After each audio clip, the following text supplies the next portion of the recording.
할렐루야! 여러분, 예수 그리스도의 이름으로 축복합니다.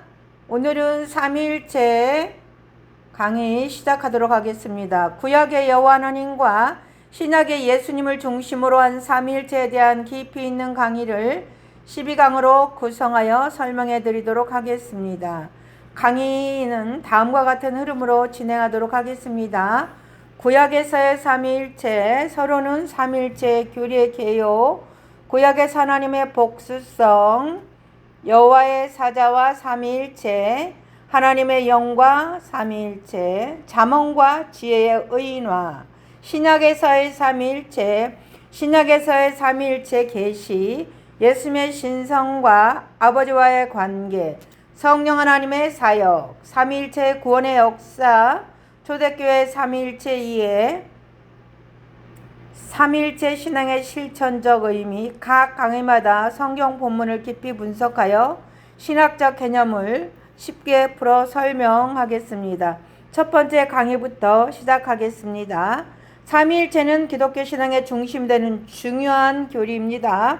그러나 한편으로는 이해하기가 어렵고 신비로운 영역이기도 합니다. 오늘은 삼위일체 규리의 개념과 필요성을 먼저 다루며 이후 강의에서 구약과 신약을 통해 삼위일체 하나님을 깊이 있게 살펴보겠습니다.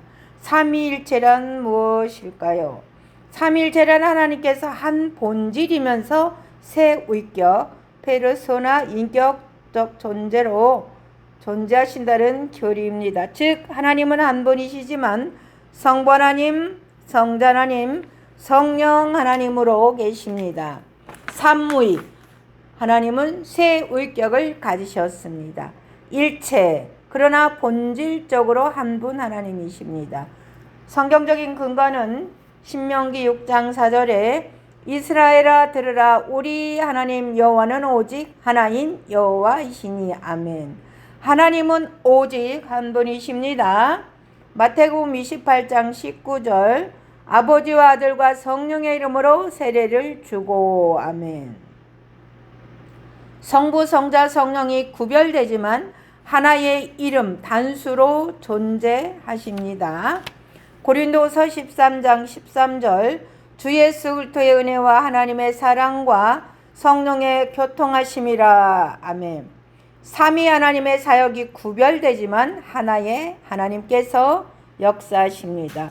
왜 삼위일체 교리가 중요한가입니다. 성경에 가르치는 하나님을 올바로 이해하기 위해서입니다. 기독교 신앙은 인간이 만들어낸 철학이 아니라 성경에서 계시된 하나님을 바르게 아는 것입니다. 삼위일체를 이해하지 않으면 성경 전체에서 나타나는 하나님의 모습을 올바르게 해석할 수 없습니다. 예수님의 신성과 구원 사역을 바르게 이해하기 위해서 삼위일체 교리가 필요합니다. 예수님이 단순한 인간이라면 우리의 죄를 대신하여 십자가에서 죽으실 수 없으십니다. 예수님이 참 하나님이시며 성부 하나님과 동등하심을 아는 것이 구원의 핵심입니다. 성령님의 사역을 바르게 이해하기 위해서 성령님은 단순한 능력이 아니라 삼위일체 하나님이십니다. 성령께서 우리 안에 거하시고 교회를 세우시며 역사하십니다. 삼위일체는 신비로운가? 신비로워서 이해할 수 없는가? 생각해 보도록 하죠. 삼위일체는 완전히 인간의 이성으로 설명할 수 없는 신비로운 교리입니다. 그러나 성경이 가르치는 대로 받아들이고 부분적으로 이해할 수 있습니다. 비유적으로 설명을 하자면 물은 물, 얼음 수증기, 동일한 H2O이지만 세 가지 형태로 존재한다.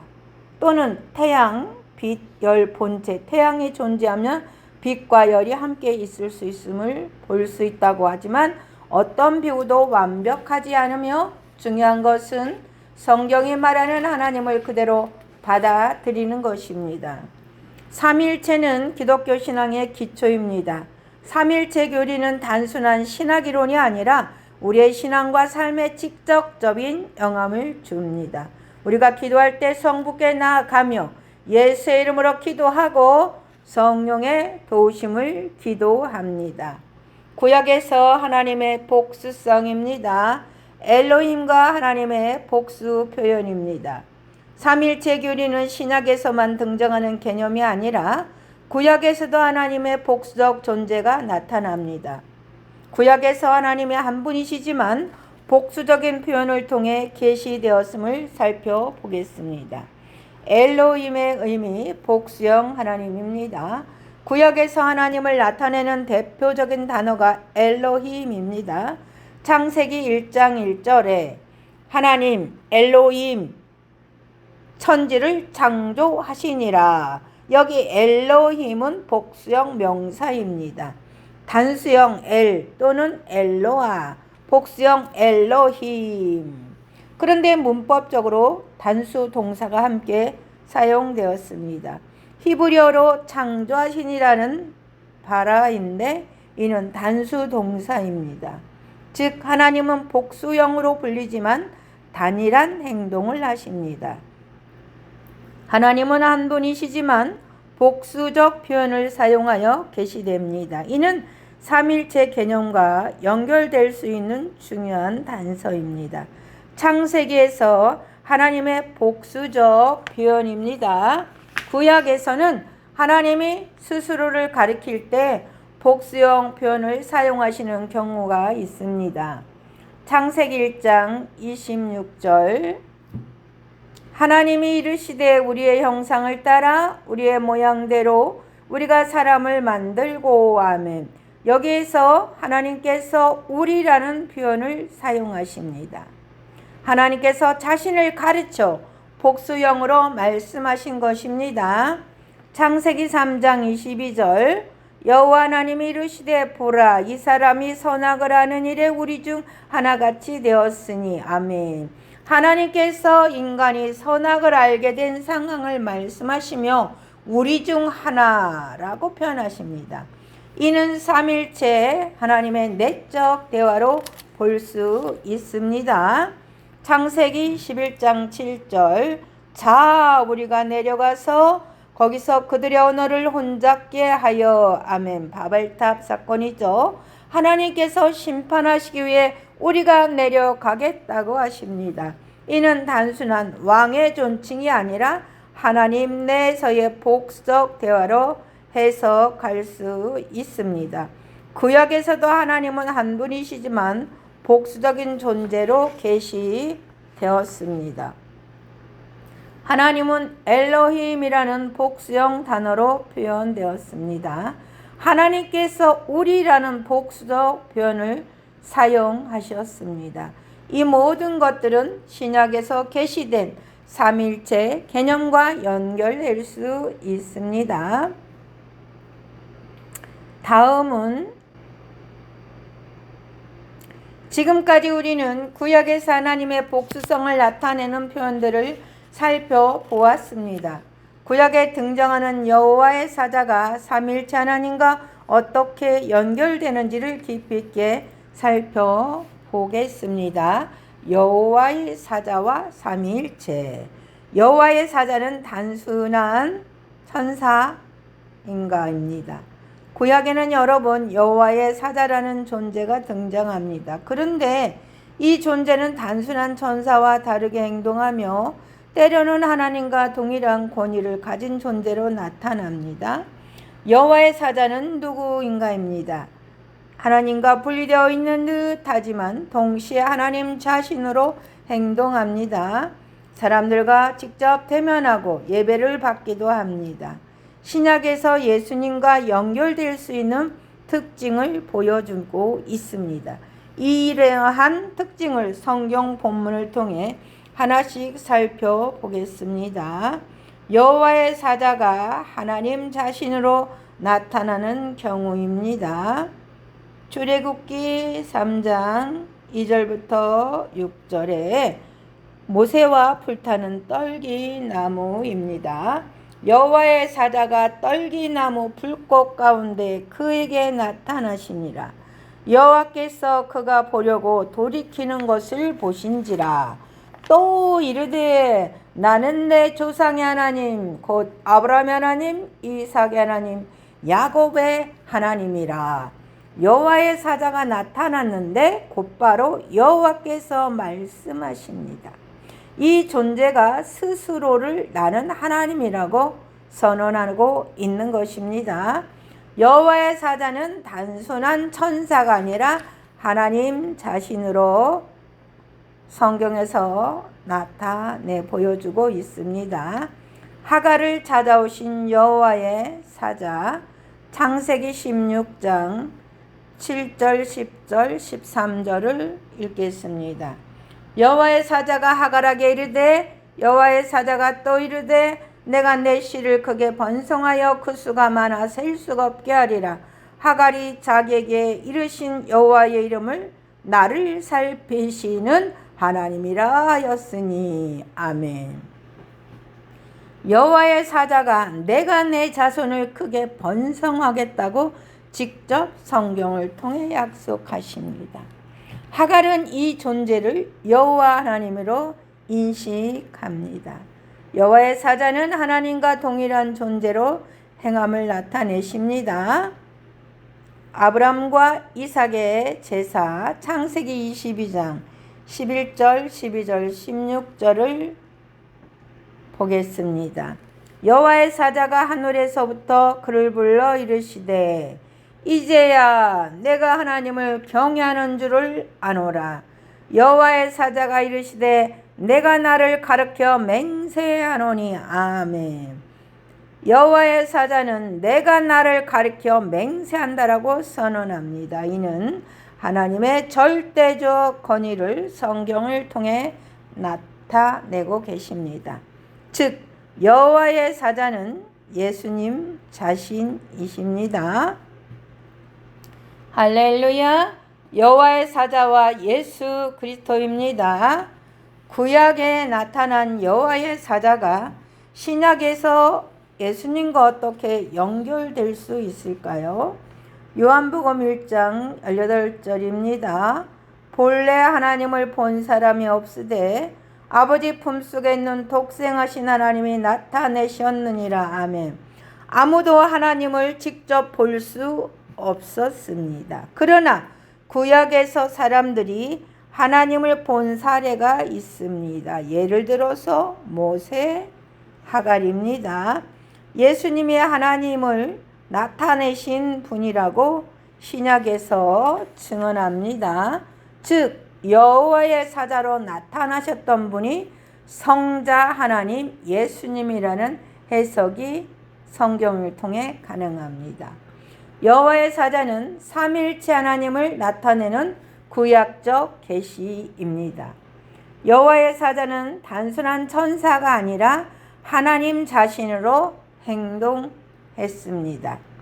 하나님과 구별되는 듯하지만 스스로 하나님이라고 선언했습니다.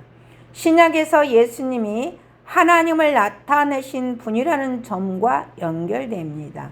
따라서 구약에 나타난 여호와의 사자는 성자 하나님 예수님의 사역과 연결이 가능이 큽니다. 할렐루야. 하나님의 영과 삼위일체입니다. 구약에서는 하나님의 영이 어떻게 나타났는가? 성령 하나님은 구약에서 어떤 역할을 하셨는가? 신약 성령과 연결되는 구약의 성령 사역은 무엇인가? 이번 강의에서 이 부분을 깊이 있게 다루겠습니다. 하나님의 영과 삼위일체입니다. 우리는 구약에서 나타나는 여호와의 사자가 하나님 중 성자 예수님과 연결될 수 있음을 살펴보았습니다. 이번 강의에서는 하나님의 영, 즉 성령 하나님이 구약에서 어떻게 계시되었는지를 성경 말씀을 통해 하나하나 확인해 보겠습니다. 구약에서 하나님의 영은 누구인가입니다. 구약에서 하나님의 영 또는 여호와의 영이라고 표현이 자주 등장합니다. 이 표현이 단순히 하나님의 능력이나 힘을 의미하는지 아니면 신약에서 계시된 성령 하나님과 동일한 인격적 존재인지를 살펴보겠습니다. 창세기 1장 2절입니다. 땅이 온돈하고 공허하며 흑암이 깊음 위에 있고 하나님의 영이 수면 위에 운행하시니라. 아멘. 하나님의 영이 창조의 과정에서 적극적으로 개입하심을 성경을 통해 나타내 보여주고 있습니다. 단순한 능력이 아니라 스스로 활동하시는 분으로 묘사되고 있습니다. 창조의 순간부터 하나님의 영이 사역하는 부분으로 성경을 통해 나타내 보여주고 있습니다. 욥기 33절 4절입니다. 하나님의 영이 나를 지으셨고 전능자의 기운이 나를 살리셨느니라. 아멘. 하나님의 영이 인간을 창조하셨다고 직접 성경을 통해 언급하셨습니다. 단순한 하나님의 능력이 아니라 창조적 활동을 하시는 인격적 존재입니다. 신약에서 성령 하나님이 창조 사역에 관여하셨다고 말하는 것과 일치합니다. 시편 104편 30절 주의 영을 보내어 그들을 창조하다 지면을 새롭게 하시나이다. 하나님의 영이 창조 회복의 사역에 담당하심을 보여주고 있습니다. 이 영은 단순한 힘이 아니라 의지를 가지고 창조적인 역사에 이루심을 성경을 통해 보여줍니다. 성령 하나님이 창조 세계뿐만 아니라 새롭게 하시는 역할까지 담당하심을 나타냅니다. 구약에서 하나님의 영이 사람들에게 임하는 모습입니다. 구약에서 하나님의 영이 특정한 사람에게 임하셔서 특별한 일을 하도록 도우시는 장면이 여러 번 등장합니다. 민수기 11장 25절 여호와께서 구름 가운데 강림하사 모세에게 말씀하시고 그에게 임한 영을 70 장로들에게 임하게 하시니 영이 임하신 때 그들이 예언을 하다가 다시는 하지 아니하였더라. 아멘. 하나님의 영이 임하면 사람이 특별한 능력을 얻음을 알게 하십니다. 모세에게 임한 영이 다른 사람에게도 나누어질 수 있음을 성경을 통해 보여주고 계십니다. 신약에서 성령께서 믿는 자들에게 임하시는 것과 유사한 모습입니다. 사사기 6장 34절에 여호와의 영이 기드온을 감싸시니 그가 나팔을 불매. 아멘. 여호와의 영이 기드온에게 임하자 용기가 생기고 하나님의 일을 감당합니다. 단순한 능력이 아니라 인격적으로 함께 하시는 영이십니다. 신약에서 성령이 믿는 자들에게 담대함을 주시는 것과 연결됩니다. 사무엘상 16장 13절 사무엘이 기름불을 가져다가 그 형제 중에 그에게 부었더니 여호와의 영이 다윗에게 크게 임하니라. 하나님의 영이 다윗에게 임하자 그의 삶이 변화됨을 성경을 통해 보여주고 있습니다. 이후 다윗은 이스라엘의 위대한 왕으로 세워집니다. 신약에서 성령 세례를 받고 변화되는 제자들의 모습과 유사합니다.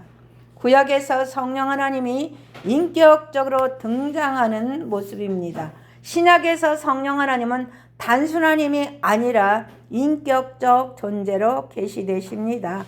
그렇다면 구약에서도 하나님의 영이 인격적 존재로 나타나는지 확인해 보도록 하겠습니다. 이사야 63장 10절에 그들이 반역하여 주의 성령을 근심하게 하였으므로 하나님의 영이 근심하십니다. 단순한 힘이 아니라 감정을 가지신 인격적 존재임을 성경을 통해 보여주고 계십니다. 신약에서도 성령을 근심하게 하지 말라는 명령이 있습니다. 느헤미야 9장 20절 또 주의 선한 영을 주사 그들을 가르치시며 하나님의 영이 사람들을 가르치십니다. 단순한 능력이 아니라 교훈을 주시는 인격적 존재이십니다. 신약에서도 성령이 믿는 자를 가르치는 역할을 하십니다. 구약의 하나님의 영과 되었습니다. 다음 강의 예고는 구약에서 삼일째 하나님이 함께 역사하신 장면, 창조, 구원, 심판의 순간에 성부, 성자, 성령 하나님이 함께 일하시는 장면들, 신약에서 이를 어떻게 해석하였는가, 다음 강의에서 계속해서 깊이 있게 살펴보겠습니다. 할렐루야.